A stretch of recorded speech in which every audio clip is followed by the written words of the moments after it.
This is the Night Owls Disc Golf Podcast. I'm Shane. I'm Kaden.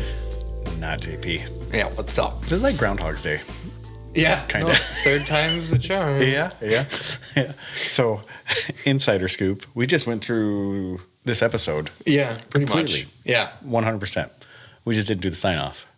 Yeah. And then realized that there was a file writing error for the card. Yeah. that we're recording onto. Yeah. So, that was We're exciting. gonna do it again. Yeah. So, let's get into this episode. So, this episode is going to be what is of MVP and Axiom and Streamline. So, what kind of spurred this is Kaden sent a text and said, hey, if you ever want to talk about MVP, let's do it. And then I saw Simon Lazat's just maybe minutes before, I saw Simon Lazat's in the bag and his confusion with the plastic types, which was actually quite comical. He's, I don't know, you tell me, you know. Yeah. So I was like, you know what? That would make for a good episode since we have a gyronaut. Yeah. One of the owners. Yeah, for sure. Yeah, so this is Donkey is what we like to call him. There we go. Got it out there. Yep. So Kaden knows a lot about this, and I would say he's educating me, but it's already happened once tonight. So now I know this stuff, but we'll have a good discussion on it. And a test later. I'm going to And quiz a you. test. Oh, is it going to be written or verbal? I'm really bad at written tests. It's going to, it's probably going to be written. Just double down on it. Yeah. All right. So we got the A-OK and nod from JP, so you won't hear his lovely voice Unfortunately, I miss his face. in his face, but that doesn't have to do with his voice. No. I can hold up a picture of him. Yeah. Well, pull up the OnlyFans. Oh, that I know. JP, where's the OnlyFans? Come on.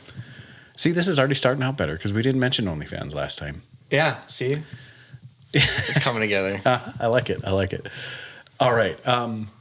So tell us about your history with MVP, and don't leave out Lone Star. Oh, yeah. No, that goes without question. I'm going to be talking about Lone Star a bit, too.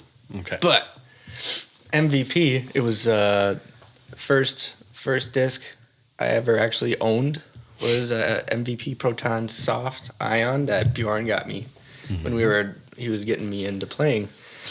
So shortly after getting into it, you get bit by the bug, and I started just kind of doing a little bit of research on discs and the plastics and all of the nerdy stuff that comes with MVP and the science of the gyro tech. I really leaned into, and I found it pretty interesting, and basically threw exclusively MVP, Axiom, and Streamline for a solid 2 years. And that all happened basically after Vegas and discovering the wave, and it was all that was that from there. Yeah, you were all in when you released that wave and you hit like that. You were right at cresting that 400 mark, and you were like, "I've never been even close to this." And you were like, "Yeah, that's it, all in." Yeah, and I didn't even have like a lower back for that entire week. The guy that walked like a gimp. Yeah. So he's walking down this course, and the guy basically comes out of nowhere and is like, "Not bad for a gimp." Yeah, it was perfect. I couldn't even bend over to pick up my disc. Jordan was grabbing them and stuff. Yeah. But yeah, I've always been a really big fan. Which you won. Oh, the Las Vegas challenge. Las Vegas challenge. Yeah, in novice, first big A tier ever, and basically we were there for 9 days, or at least I was there with you guys for 9 days, and we played at least a round or two. At least every day, and Golden Tee at PT Golds or whatever it's called. Yep. Yeah. That was our routine. Go play, PT Gold, go play. Yep. And then we would go back to the house and just watch disc golf videos. It was disc golf 24/7. Yeah. I was in heaven. That's how we've been doing for 7 years now. Yeah. Every year, that's how we do it. Yeah. After this next year, I'm just going to be booking flights like a year in advance. I believe it. From now on. I still haven't booked my flight. I need to. Really? But I only have to book a flight back because we're actually driving out there this time. But oh, dang. Yeah. That's a long drive. It is. It'll be about 3 days. But we're going to stop and play disc golf on the way there. Warm up the arms. We're leaving the Monday press almost We'll be there for a little over 2 weeks. Okay. So total. No, actually, I'll be there exactly 14 days this year. Ooh. So That'll I'll be fun. leave the Monday after the tournament, after I take my prize. Ooh, there you go. Because that's what's going to happen. I'm going to be like, suck it, Kale LaVisca. Because he's playing MP40 now. Yeah, watch out. We got Uncle Shane on deck. It's not going to happen. So last year I made the cut. This year I'm hoping to do that plus cash because I was the only person that made the cut that didn't cash, unfortunately. Yeah, so this year. You know what they say? Do better. Yeah, exactly. you laugh. I've been listening to David Goggins. Yeah. Dude is a savage. Is he? Like, he's such an animal. Like, and there's no excuse. Yeah. Ever.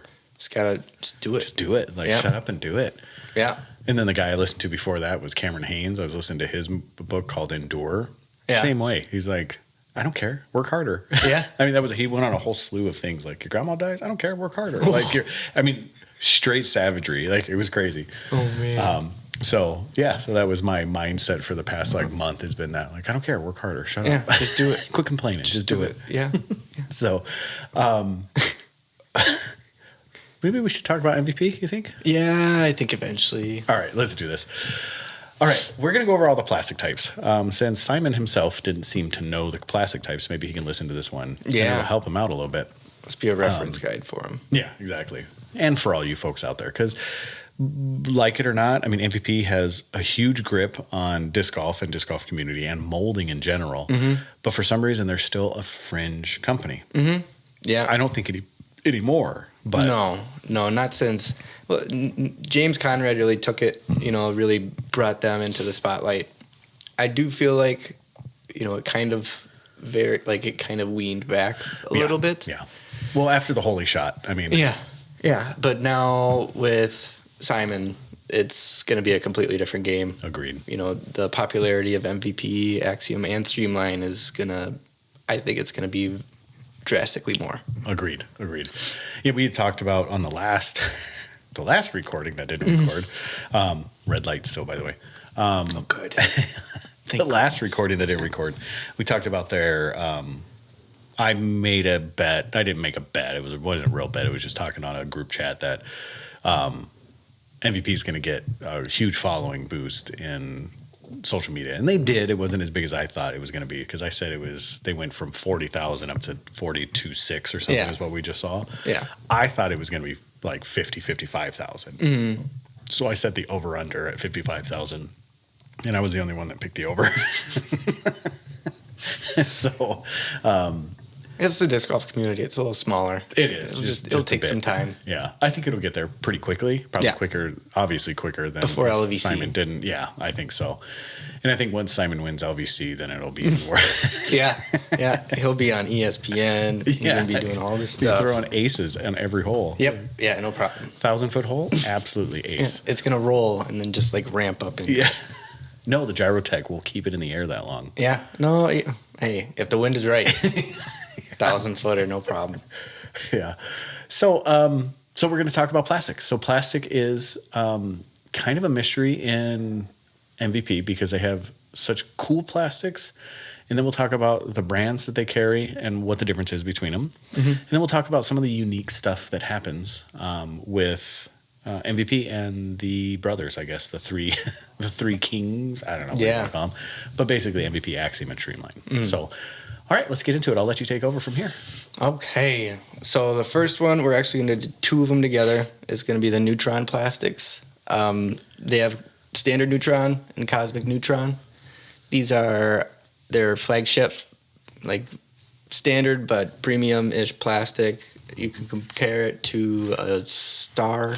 What else? Fusion? Like Fusion, yeah. Yeah. Very good plastic. The MVP stuff is all going to have a black outer mold or over mold, unless you're throwing maybe an R2, and then it has the white over mold, just so you can identify that that's what it is. In general, this is really good grip, kind of flexible. It's not something that's going to be super stiff, but you get some serious life with them. I've got some waves that are now 4 or 5 years old, still bagging them, or not anymore. Yeah. Exactly. Since now I'm lucky enough to say that I'm on the Ranger Lone Star team, I'm only able to bag 10% non-Lone Star, and it's going to be an MVP disc, if maybe 2 of them. So I'm going to probably sneak in a glitch and a wave. Okay. Something like that, because I think those are my 2 most favorite discs that they've made. And Neutron is very, very close to Fusion, but it's shinier but grippier. Yeah. It has a little bit more flex to it. I would almost compare it to like probably closer to I don't know, like a TI Flex or a TI. I mean, it's just the grip. Yeah. The grip. Yeah. The grip in general, I think, is very, very good. Right. With all of their plastics. Yep. All right. So that is Neutron. Yeah. So Neutron and Neutron Cosmic. And the difference between Neutron and Cosmic Neutron is the color variations of the plastic. And this is just the core we're talking about. Yep. So the color in Neutron is a solid color. Yeah. And then Cosmic?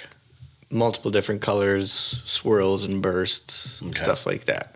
A little more vibrant. Yeah. If you wanted to stick out like a tie-dye disc. Yep.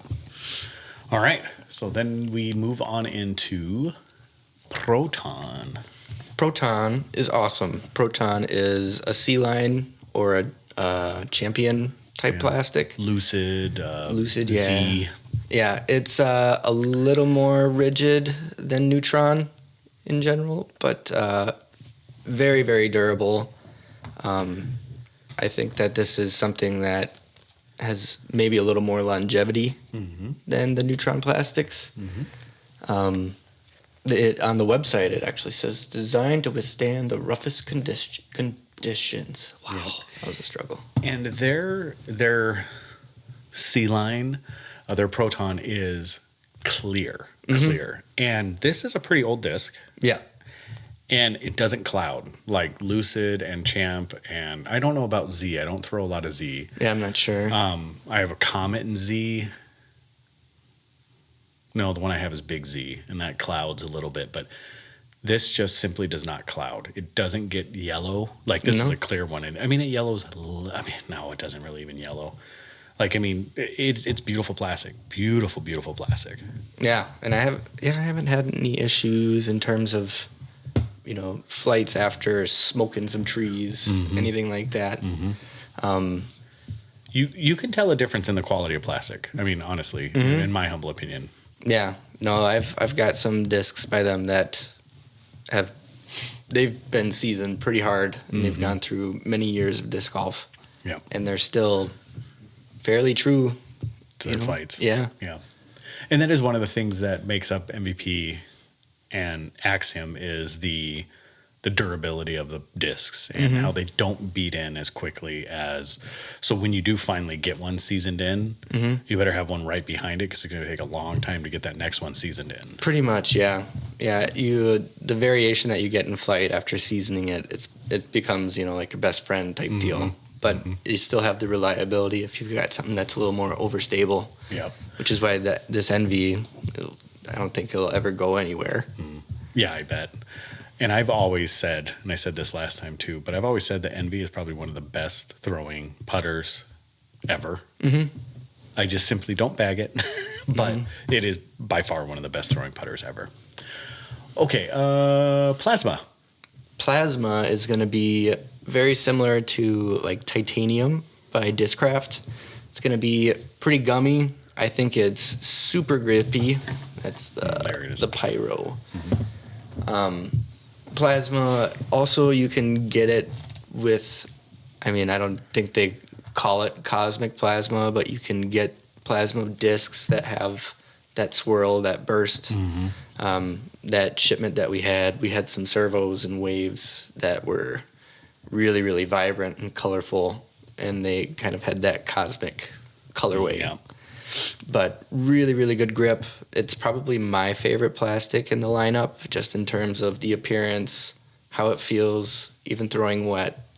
It's not really a plastic that you'd have problems with slipping out of your hand. Yeah. It's kind of its own grip enhancer. Yeah, it's nice. And then I guess before we get too far, there is something called Prism in MVP and Axiom. Yep. Can you explain what that is? Prism is going to be a different overmold in comparison to what you see with the MVP's all black outer rim. Prism you'll see with, I'm almost entirely sure that it's only Axiom discs. Okay. And it's because it's a transparent Proton plastic. It's a blend that they use on the overmold instead of the black Neutron blend. Right. There's some benefit to it besides it looking pretty cool to have these different colorways, but I feel like there's a bit of a different finish. You get some more skip just because it's a smoother, slippery type of plastic in comparison to the Neutron. Right. So the rim on the outside, so there is primarily not 99.9%. If you see a disc that has a color other than white or black on the rim, it is going to be Axiom. If you have a black rim, it is most likely going to be MVP. Yeah. So that's kind of the difference between those two. And then the colored rims, like you said, are more of like a Champ or Lucid type plastic that are around for the outer mold. Yeah, for the Prism plastic. Yeah. So, because with Axiom, they still do different colored overmolds for everything. It's just the fact that with Prism, it's a Proton plastic. The Neutron is a more opaque. Okay. Yeah, because all the other ones are going to be the Neutron blend with the Axiom discs. Right. And the thing that makes these, like, I don't remember if I said it on this one or not, they're some of the most beautiful discs that you can come across. And the reason why, like, the watermelon stamps and things like that is because they have such the ability to basically make any color combinations they want to between the rim and it's awesome. And they can I've seen metal flake in the rim. I've seen a bunch of stuff in the rim. And what was the one that both you and I were oogling? Was it a Nomad or it wasn't a Nomad? It was an Envy. Was it an Envy? Yeah, it was a Prism Plasma Envy. Yeah, it was beautiful. It was like beautiful. Purple and gold or something. Yeah, and then the rim was like just gorgeous. Yeah, just packed. Yeah, full of metal flake. Yeah. Well, and their stamps in general, MVP's stamp game is probably the best. Agreed. In terms of looks, and triple foils are kind of like a standard with them. And like Mike Insco is probably one of my favorite artists for stamps and stuff. And you mentioned in the previous recording, Thought Space. Right. All of their stuff. Yep. And you think about Simon with his Metatilt. That stamp was designed by Thought Space. Yep. So he knew what he was doing. Yeah, and it's not just like the design itself that's great, but even just their standard stamps, like they always do the first run stamps. It's the foil game. I mean, it's never deep and gouged. They still do triple or it's some of the best stamps that I have ever seen. I mean, we're looking at a Pilot that this is a triple stamp, black, gold, and silver on it, and it's just super, super clean, like super clean. So, especially with how fine the lines are and stuff that are on there, it's pretty impressive. Yeah, it really is. So, all right, on to from plasma to R2. The R2 plastic is going to be the recycled plastic that they use from production. So this is going to be always black inner core, white overmold. It's not like it's a cheaper plastic or anything. They're just using trimmings and excess from other disc production. So it's still going to be Neutron. It's still going to be that, premium plastic. It's just going to be at a discounted price or not a discounted price, just closer to like the Electron in comparison to Plasma or Proton. Right. So it's still a premium plastic. But what they're doing, and the reason why it's either black or gray, is simply because they're using every bit of every color that they can. They melt it together, and what happens when you mix all colors together? It turns brown. Yeah, black, gray, or brown. So, and so that's why you're seeing the darker colors within the thing. All right, and then we get into Eclipse, and there are two types of Eclipse. So I think one has basically been phased out. Yeah, Eclipse, and then there's Eclipse 2.0. Yeah.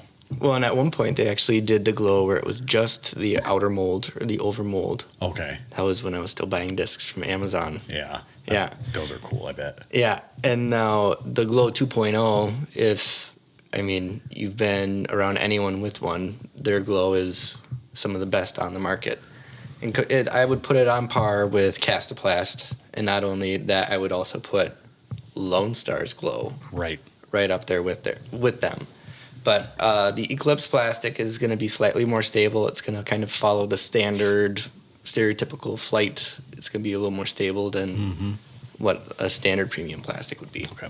And then plasma is a bit more stable as well. Does it tend to be a bit more stable? Okay. A little bit, yeah. Yeah, so I would say. Neutron and Proton kind of about the same. Yeah, I would think so. Plasma slightly more stable, and then Eclipse is slightly more stable again, or is it just about the same as plasma? I would say maybe like plasma, but it's not numbered. Okay. Different with the nomads that we have in the shop. We've got Electron, soft, medium, and firm nomads, and they have their designated flight number. But then when you look at them in the plasma plastic, they actually add a 0.5 for the fade. Okay. So that's a cool thing that MVP actually does is depending on the plastic that they're running it in, they're also conscious of what the flight numbers are on that disc, because the next plastic that we're going into is going to be the Fission plastic. And that's their microbubble tech. That's their Blizzard champion type stuff. It's, I think, their third or fourth rendition that they've been trying to iron it out. It's gotten to the point where the microbubble almost isn't visible. So, and I've only been hearing people ranting and raving about it instead of before it feeling chalky and it still is kind of matte and opaque. But the Fission is really cool because it's their effort of, amplifying that gyro tech. They're trying to get as little weight into that flight plate as possible and get it all into that outer core. So if you have all of the mass on, that outermost point, the tighter the spin you're going to get, and most likely it's going to fly a little bit further. Right. So it's definitely the plastic I would go with, especially if I was a newer player, someone with a lower arm speed. It's got good grip, but they also number the discs to be slightly more understable. So they'll add or they'll take away a 0.5. It would be like a -2 would be a -2.5. Yep.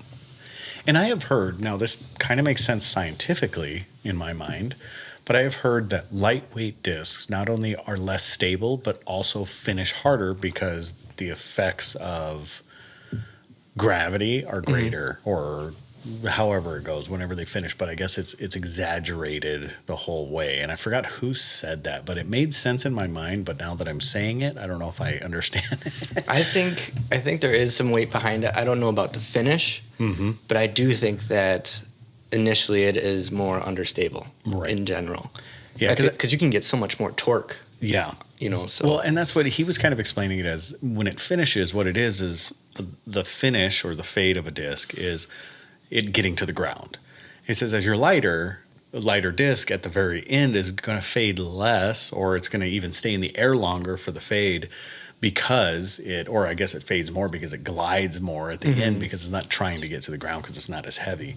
And he was kind of saying it like probably that. Just dropping back. Yeah. And I don't know if there's any basis to that or not, but I know that when I've thrown like the Wave, I had them in my bag for a while.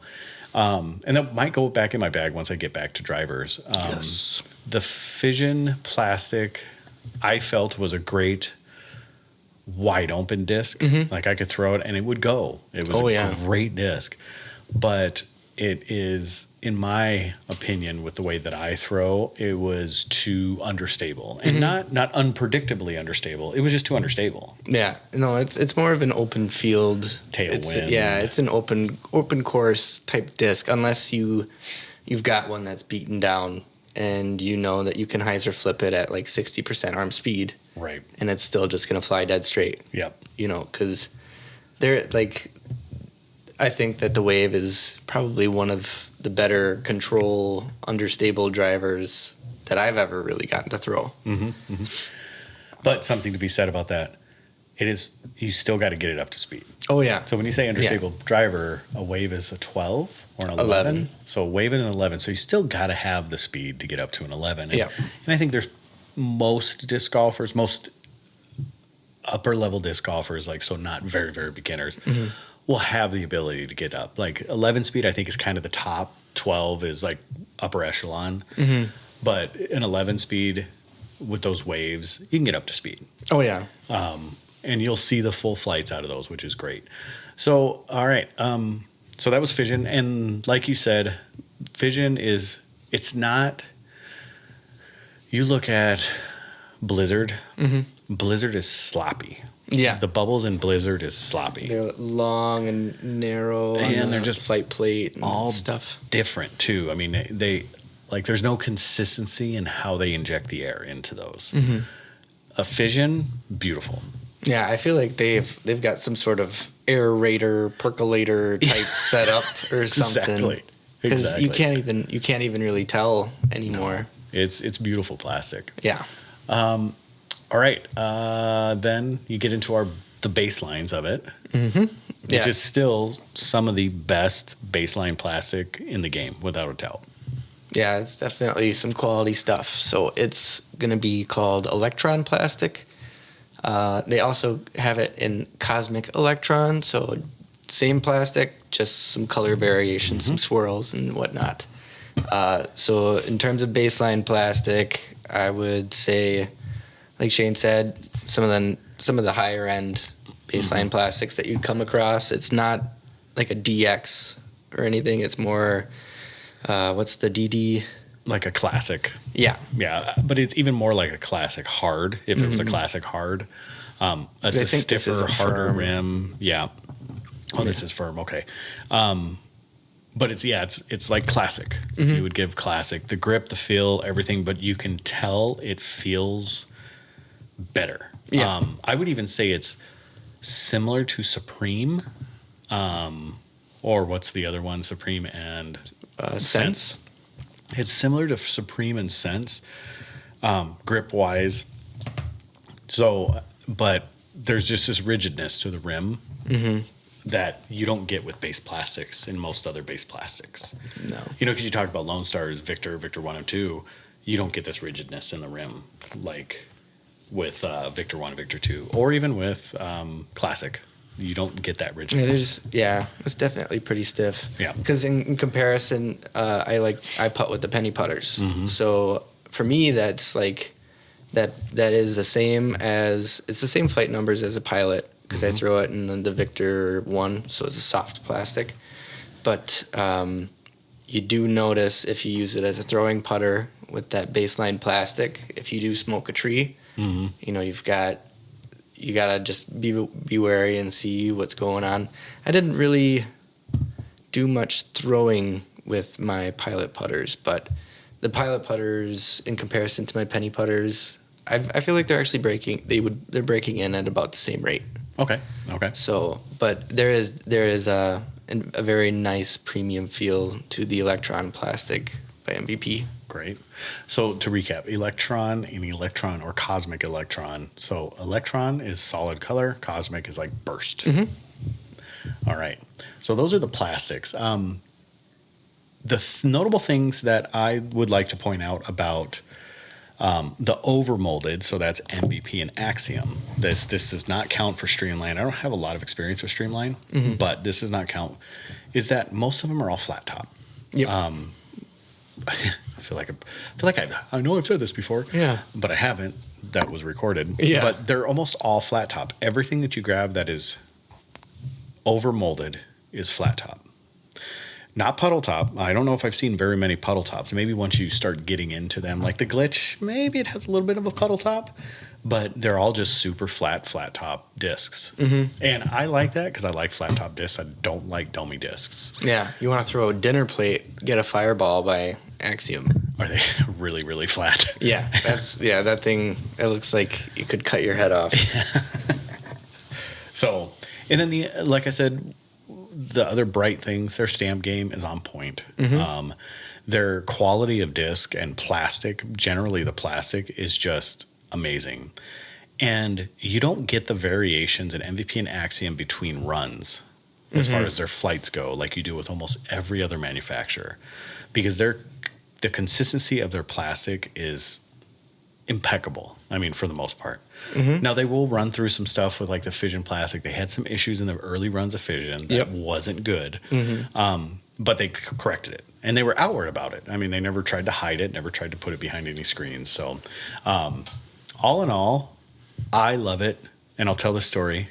When I first started playing again, and I've said this before, when I first started playing again was in, I don't know, I was like 14 or 15 or something like that. But I was looking at overmold stuff, and I thought they looked awesome. And this was, I don't remember what shop I was in, but I was standing there, but there were two guys that walked by, and one of the guys was like, oh man, only dorks throw that stuff or whatever. And I don't remember what it was, but as a 30-something-year-old man, no, it would have been, yeah, it was about 30-something-year-old man, I was looking like, oh, I don't want to be called a dork. Like, He influenced you. yeah. Well, it was like Vibram. You didn't want to throw Vibram because Vibram was so different back then. And now it's the coolest thing ever. Yeah, now if you get a Vibram, everybody's like, "How? Where'd you get that? Can I touch it? Yeah. I want to throw it. Yeah, I'm going to throw the rubber disc." Yeah. But it was the same thing. And I got influenced. I got peer pressured by those two guys that I had no clue. Probably like 18, 19-year-old dudes walking by. Oh, yeah. You know, one of those the things. worst. They're such dorks. Yeah. Dorks that throw that stuff. You know, so, and I even never know. did it. But then, Lat 64 came out with the Zion, the Bryce, and the Gobi, and whatever the other one was. And I was like, I'm throwing these things. And I have a Gobi. I have like 3 aces on one of the Gobis. Really? Love it. Yeah, I loved it. Oh my gosh. But they did their overmold.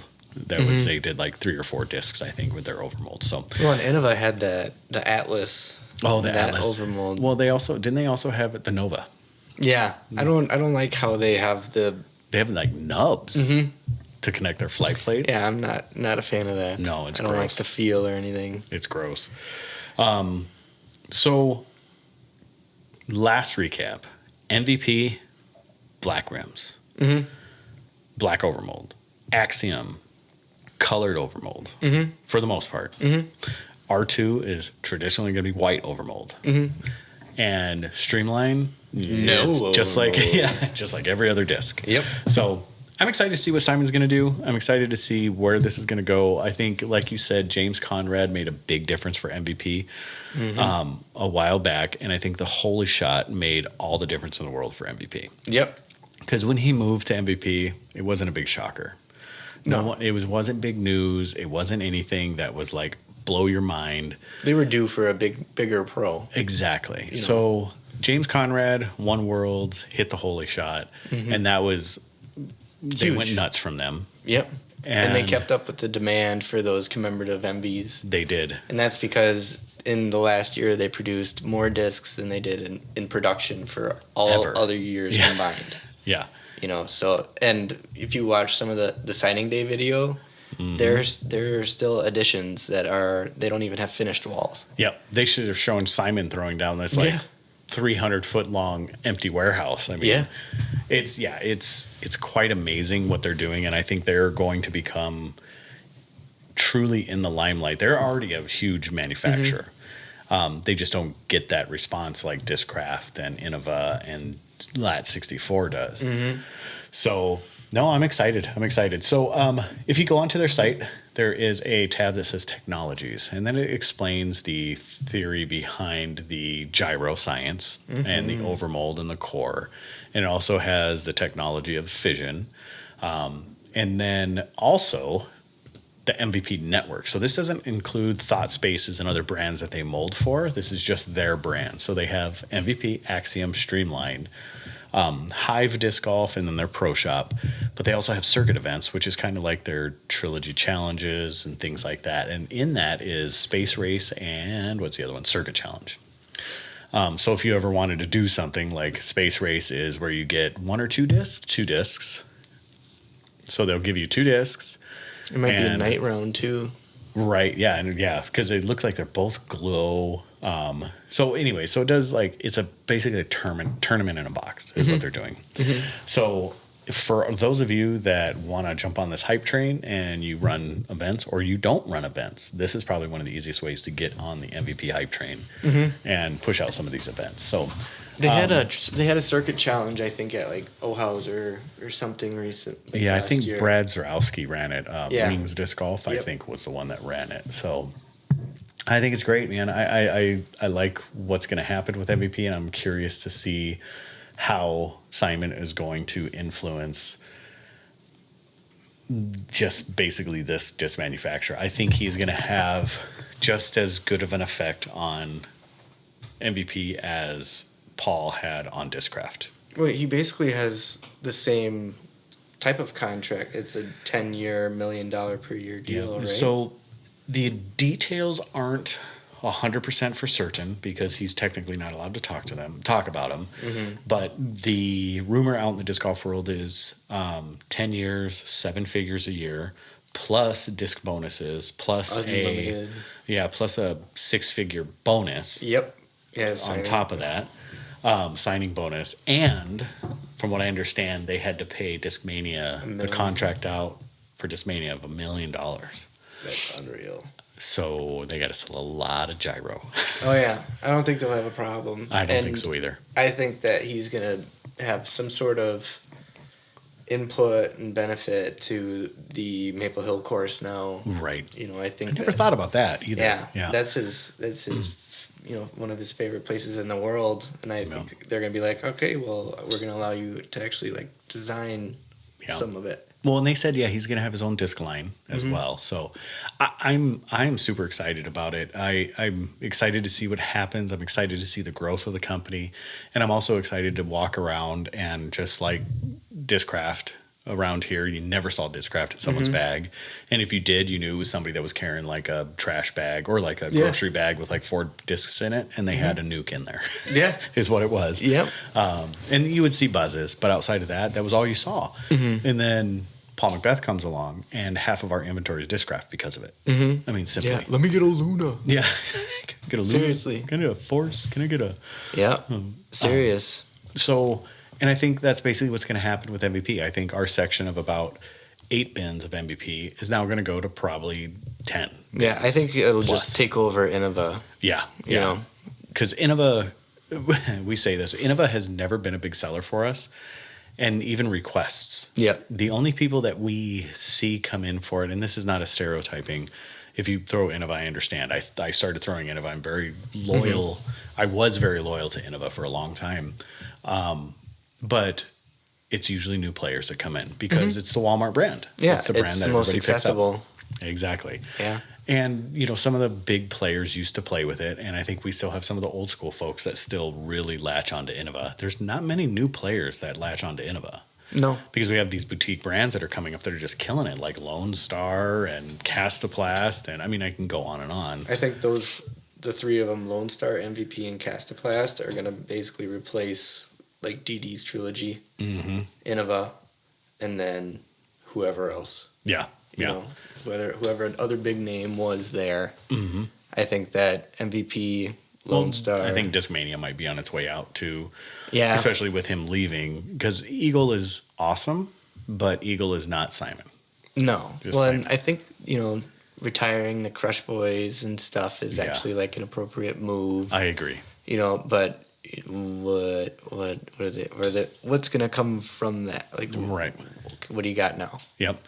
This is a big pivot point for Discmania. I mean, it's a huge pivot point for Discmania. So we'll see what they do. We'll see what they do with that $1 million buyout. Yeah. We'll see. Yeah. Especially since they're going alone with production. They just left Innova. Yep. Well, and so they're part of, I think, this is speculation because they're in the same warehouse as L64. So I think the angel investors that bought L64 and all the brands also own Discmania, I think. And I think they also own Castoblast because they're all molded in the L64 warehouse.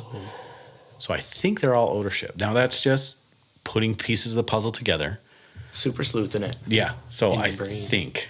But who knows? I mean, it would make sense because they own all the machines. They own the factory. Yeah. So why would that investment not? Group, not own them? So, or at least own the racks that they're sitting on. So, But yeah, jump on their website, check them out, Gyro. And I'm sure you already have since Simon has already been over there. So Yeah. And for those of you haters out there that like are pissed off that Simon left, like, come on, it's plastic. I like, think it's great. If you like the man, you like the man. Like, yeah, I love it because I feel like I got bagged every once in a while for throwing gyro at league nights and stuff like that, and I've been shouting from the rooftops. You have been. Throw gyro, and then as soon as I stop throwing gyro and go to Lone Star, Simon Lazat goes to gyro.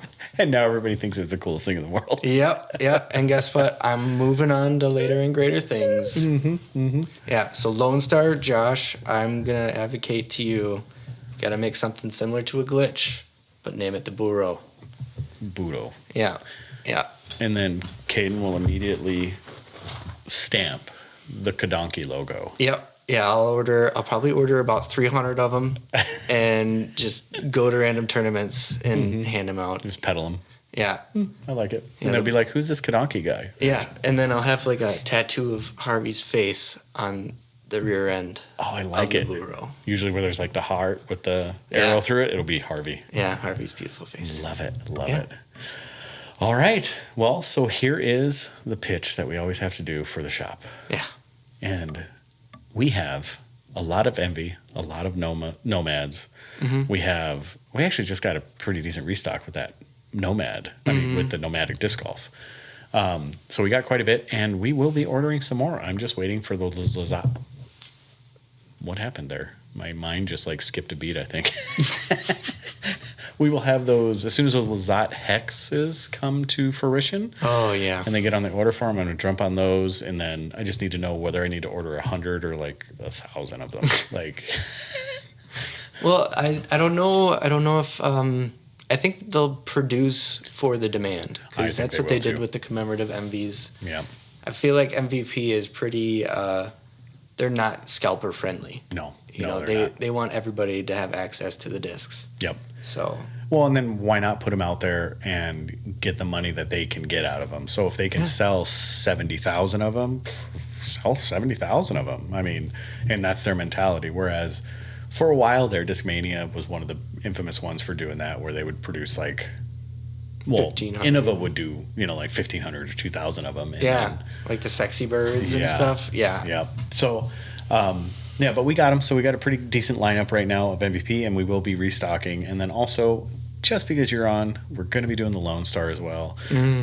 So, beautiful. And then also, Clash will be coming in soon because Clash at the Creek, they're the official sponsor. Yeah. So good job, Ben. Excited. Keep pushing that thing. Thank you, Ben. Yeah. And then outside of that, you have anything else? I mean, should we yell at JP and have him do his OnlyFans again? Because he said he was going to do it on the year anniversary. He is a slacker. Yeah, I'm kind of disappointed. I think the first time I will ever go on to OnlyFans and have a subscription is going to be to see JP's feet. Other than that, I'm waiting.